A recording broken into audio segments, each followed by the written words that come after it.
Ladies and gentlemen, how do?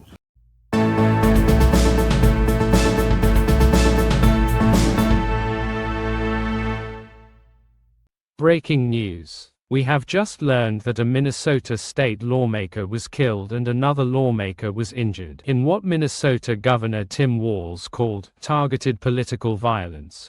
Here is an update on our earlier story regarding the murder of a Minnesota lawmaker. A manhunt is now underway for the gunman who was impersonating a police officer, authorities said.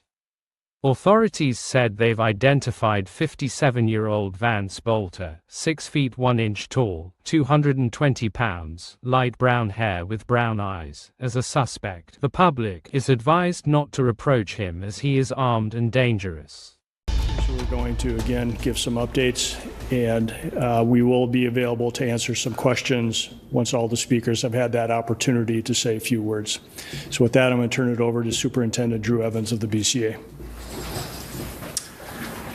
Thanks, Commissioner. And today we are asking for the public's help at this point in time in locating Vance Luther Boelter, who is a 57-year-old white male who is 6 feet 1 inches tall, 220 pounds, with brown hair and brown eyes.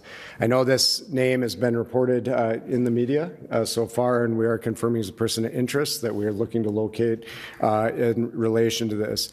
At this time, we would ask the public, if you do locate him or see him, to call 911.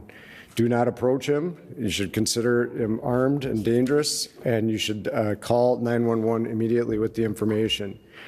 He was seen last this morning wearing light-colored cowboy hat that you can see up here in the clothing there, with dark-colored long-sleeve collared shirt or coat, light pants, and carrying a dark bag. If you have any tips about the whereabouts or any information that would be helpful, you can call local police department, or you can call our BCA tip line at 877-996-6222, or email us at bca.tips@state.mn.us. We still don't know if additional people are involved, but this individual is the one that we're looking as a person of interest right now.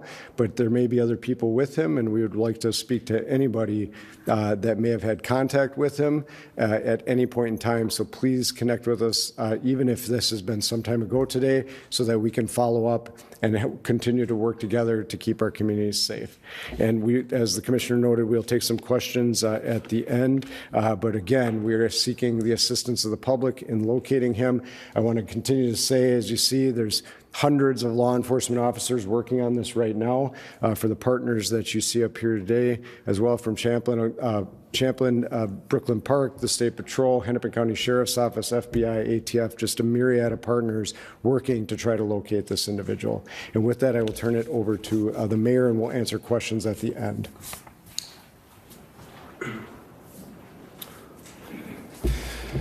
So hi, my name is Hollis Winston, Mayor of the City of Brooklyn Park. First, I want to extend my prayers to the Hoffman family, but also to the Hortman family as well. You know, there will come a time down the road for healing within us as a community, but right now I think what's required is a calming words and rhetoric. I want folks to make sure they listen to the facts from credible sources like law enforcement. But also to resist spreading misinformation. And then again, asking folks to listen to law enforcement in general when law enforcement has those specific asks.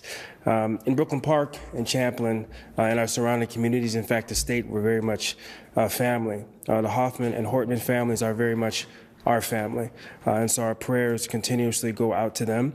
And it's very much a time for us to come together as a community and as a family. And I think people need to see it that way. I want to thank law enforcement, Governor Walz, Commissioner Jacobson, Sheriff Witt, FBI, various counties, local law enforcement. Even with our city of Brooklyn Park, we're seeing a ton of local law enforcement and county law enforcement just supporting our city overall. And we want to thank them for doing that.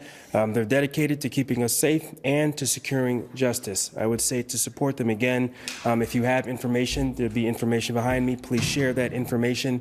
And again, please look and listen for valid information and share that.